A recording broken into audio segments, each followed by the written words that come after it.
Hello and welcome back to Gouldian Junction. I think it's going to be part 6 or 7. I'm not too sure. I've lost count which part I'm up to. I'm just starting to. I've decided I'm going to stick with this signal box for the time being. It's not the best detailed one, but it's alright for now. And I might give it a bit of a weather and things like that up just to try to make it a little bit different. I'll wait and see what I'm gonna do to it yet. And just start with the base first and where it's gonna sit. I want it to sit roughly there somewhere.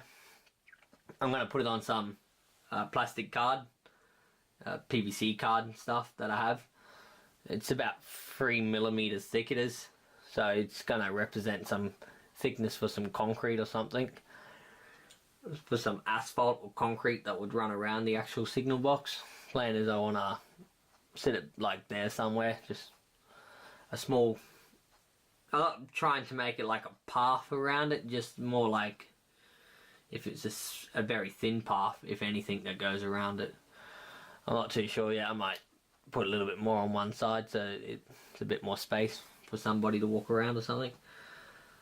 I'm just trying to decide on placement at the moment. I want to get the placement right so that I can put static grass in between and around that area there. I'm just going to fill it in with static grass for the time being and some shrubs and bushes and stuff, just to give it some bit more green in this area. It's looking reasonably well with the green so far. I haven't put any static grass around yet. I'm going to put some here and there and just trying to decide where I'm going to go with that.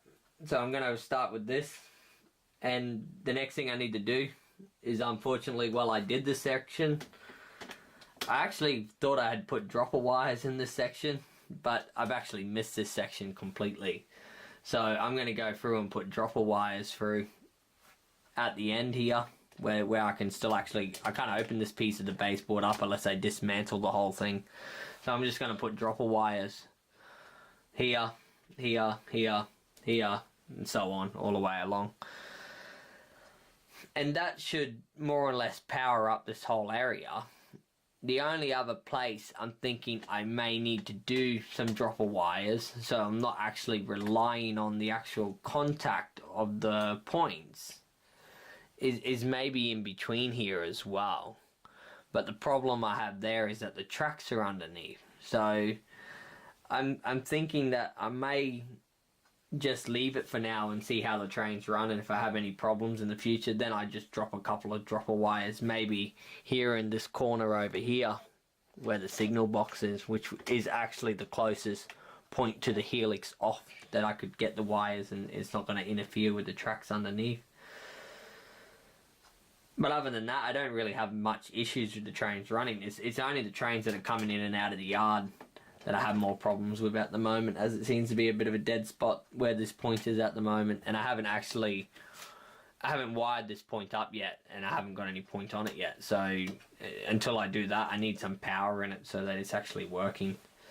So I'm going to put some dropper wires there. I also put dropper wires in my yard here on the end of actually each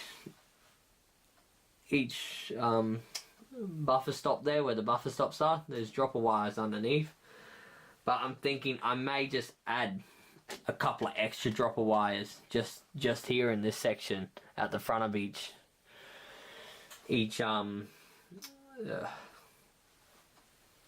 entrance area where the trains park, so that it gives that extra reliability with some extra current. So yeah, that's where I'm going to go with this. So I'm going to show you how I do one, and then I'm just going to go through and do the rest. I'm not going to record it all. It'll make my video way too long. So yeah, I'll see you in a bit. So this is how I do my dropper wires. I get a very thin drill bit. It is very thin. I think it's a 1mm. It might even be a 0.5 millimeter. I cannot absolutely remember what it is. I just drill next to the track this is my method. This is how I've done it. As when I haven't weathered the tracks yet, so when you weather the tracks, you don't actually see the dropper wires. So I don't see a point. Some people put it underneath the tracks. It's great to do that when you're first laying the tracks. But I mean, if you've already laid tracks and you need to add them in afterwards, this is the only way around it. Otherwise, you're going to rip it all up, and I mean, there's no fun in ripping your whole layout up now, is there? So you need, of course, a soldering iron to do this. Some soldering metal stuff that melts. Not too sure what they call it. I can't remember. It's in Swedish, my one, so I don't know what it says. I don't speak Swedish, so I know a little Swedish, but not too much. And of course, I use flux. I know some people say don't use it because it can discolour the rails, which it does. But, I mean, if you're not very good at doing this, flux makes the job so much more easier. And I mean, if you're a beginner, or even if you've got a little experience, I mean, if you don't like actually spending a lot of time with actually doing this part of the job, then just buy flux and go with it. Because if you don't have the flux, you're going to spend much, much more time on it, I believe. So normally all I do is I take my wire, I dip it in the flux just to actually get it on there, so that it like tinges the end on it. And then of course I normally just brush away this wood shaving that I've made. Now I've got to remember which is actually the positive rail and which is the negative rail, because I can't remember which is the positive and negative on the top. I mean, some people would write this stuff down, some people remember it. I actually haven't done any actual dropping wiring since I've actually laid the track, so for me, I mean, it's gonna be like a bit of a hit and miss at the moment.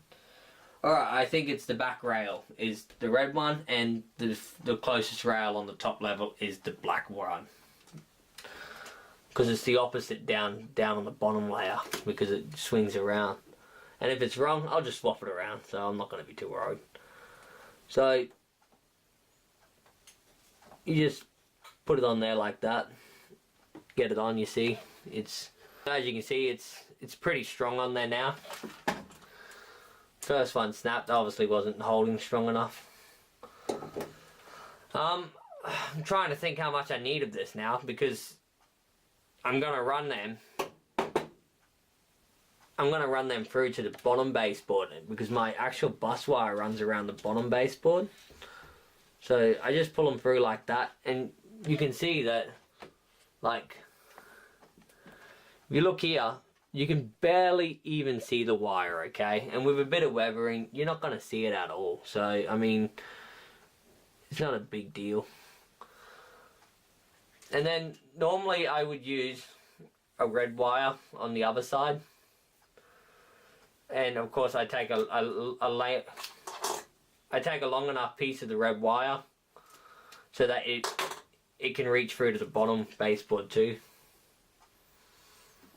So again, I just put a little bit of flux on, you see, just hit it with it and it just melts on. I mean, it's very, very simple. And of course you can tinge the track first if you want to get it to stick easier. So of course you need to make sure you have enough of this. No, I'm not the actual world's best soldering person with this stuff, so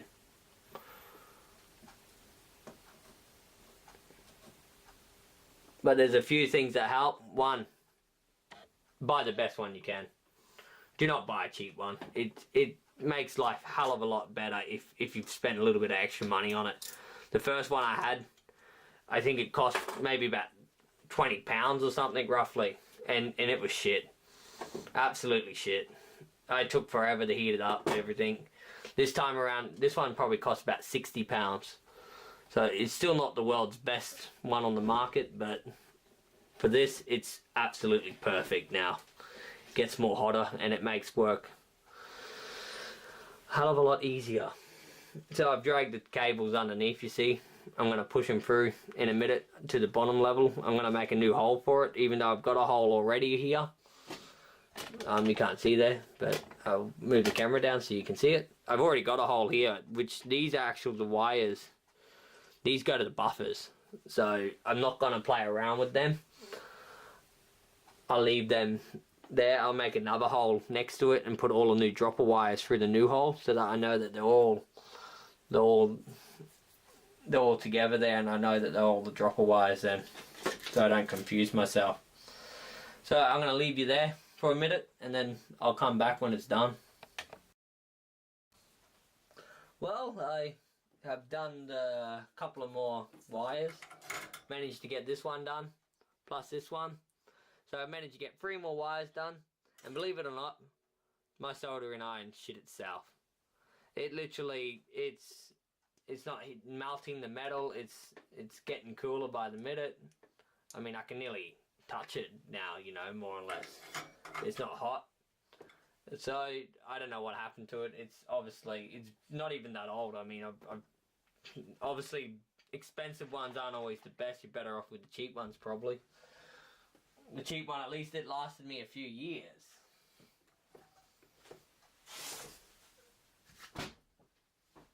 But this one, I mean, I paid approximately around 50 pounds for it. And I mean, I mean, I've used it a fair bit since I bought it, but I mean, nowhere near as much as what I used the cheap one. And it's already gone, so I mean, I'm going to take it back to the shop. Here in Sweden, they have a guarantee 3 years for the product to work on all electricals. So I'll take it back tomorrow and pick up a new one and then continue on with that for the time being. But I'll move on with this section. So I'm going to put this here. I'm going to glue it down so it's in place. I just use PVA glue. Nothing fancy. And I just give it a bit of a clean here so it's nice and level, nice and flat. I put it there somewhere. I mean, I'm not overly fussed where it is. And I want to put this here somewhere. So I was thinking of making it straight originally, but then everything will look so straight. So I thought if I give it a slight angle, it might give it a bit more appeal. I just used a knife to cut this plastic card.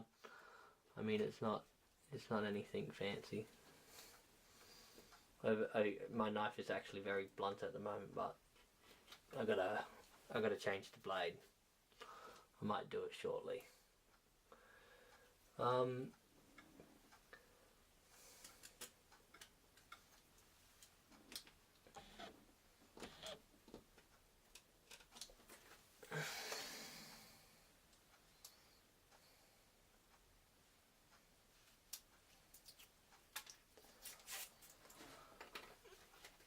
Put that there.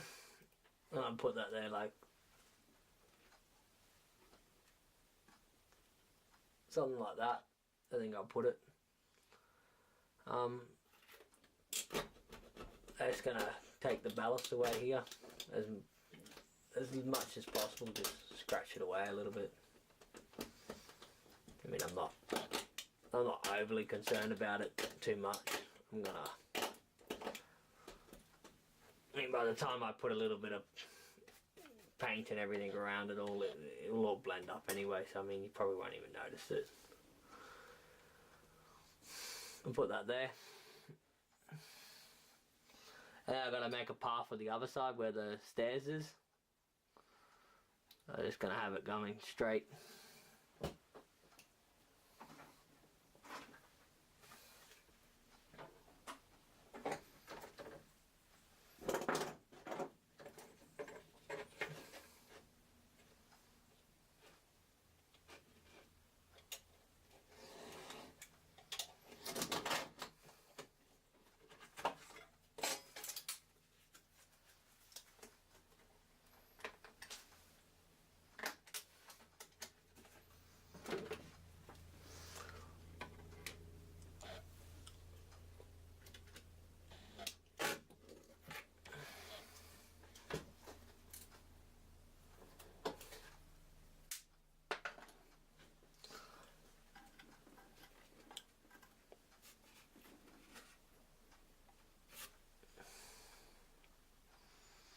So somewhere there I think it'll go. I'm pretty happy with it there. Once it's dried the plaster card, I'm gonna put static grass and bushes and everything around, and I was originally thinking of using grey ballast for the path, but then like I've already got a lot of ballast, already got a lot of grey here with the tracks, so I wanted something that's gonna just make it a little bit different and maybe stand out a little bit more.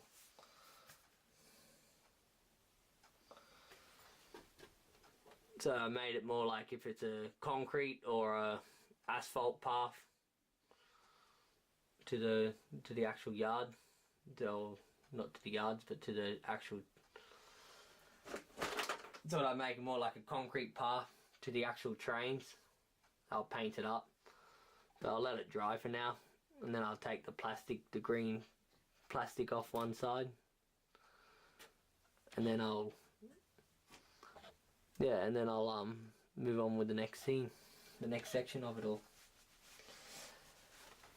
I brought some of these little turf bush things, grass turfs from Notch. I just bought them from my local hobby shop. I'm going to put a couple here and there. Oh, excuse me. Yeah, I'm just going to put a couple here and there. I'm just going to put one or two of these grass turfs around, placing them here and there. And then along the edge here, like where the path ends here, like along this section and here, I want to just put a couple of shrubs, like just a little bit of turf, grass stuff here, just where weeds would actually normally grow and accumulate. I'm gonna wait to put these on yet. I'm gonna do this after I've done this. I'm gonna do it while I'm doing the static grass. I'm gonna place them and then put the static grass in between, so that it looks like a little bit of like weeds growing in between the grass.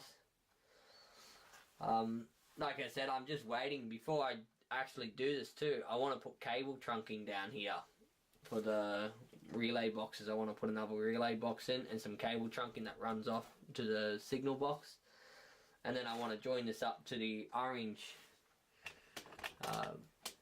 cable that I've got going underneath the rail. And then of course, like I said, I'm going to put a piece here and a small piece in between and stuff between the signals. But I'm waiting for that to come. I've had to order that. So as I've said before, I live in Sweden, so I normally got to wait a couple of days for them things to come. The hobby shop here doesn't sell them things, so I normally get them off the internet. Anyway, I'm going to leave it there for now and start doing the scenery section in the next part. Welcome back. I've now put dropper wires in this section.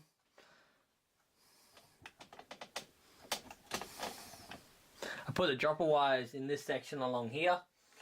I've put them along, putting positive on one side and the negative on the other side. So I've got the red cable on one side and black on the other side. The red one, of course, I can see it at the moment, but with a bit of weathering and a bit of tidying up, it'll disappear. You won't even notice it. Also, where I was filming the last part of the video, before my soldering iron broke, this section here as well. Yeah, so I have put dropper wires in this section, so the whole thing now works really well. I had a bit of trouble with the trains over one specific point here. They were stopping, so it must have been a dead spot on it.